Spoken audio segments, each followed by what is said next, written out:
There's no navigation or sense of direction in some regions of lore, and why exactly is that a problem? For someone who played a lot of MMORPGs, both on mobile and PC, having none of that is weird. When you start playing Adventure Quest 50 and you first time meet with death, then everything changes with the Vane throwing us to who know where. As we eventually land on the old Battleon, being in ruins and invaded by void soldiers, once you finish whatever task the Dragon Guardians in charge of the unit of defenders put you to do, like for example rescuing children and finding potions, or either repairing the catapult and so on, the main quest leads you outside of Dragonwatch and inside Traveler's Bend, and of course the Battleon Kingdom. But what has all of this to do with the navigation or the sense of direction in lore?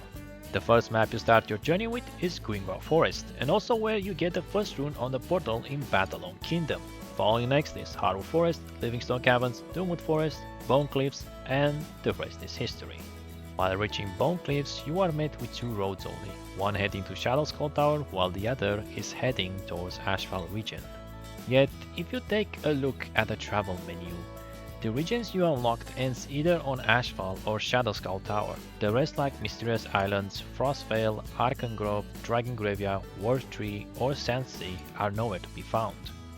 Another point which is truly annoying is we have a map, but we don't have a way to use it. It feels like we are looking at a paint and not the whole thing it should envision.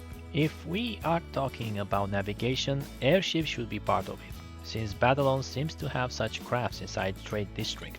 So far it just levitates inside like a balloon with no logic whatsoever, instead of being used as a travel station to other regions.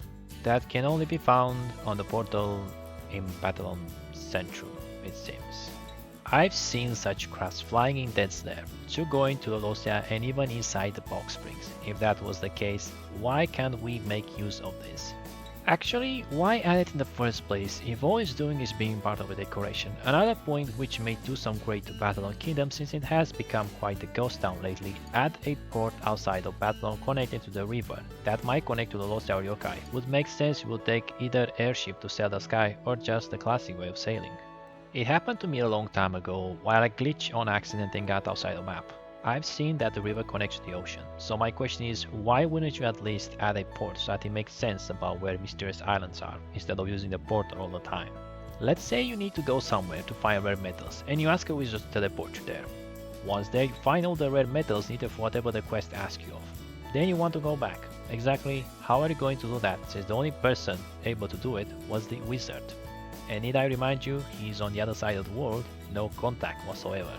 If we are to use the aircrafts, I think using them in War Tree would make sense, since it is the highest map on lore, or maybe even Sandsea to avoid the hot temperature inside the desert. Battleon has 4 districts, yet only 3 make sense of their utility.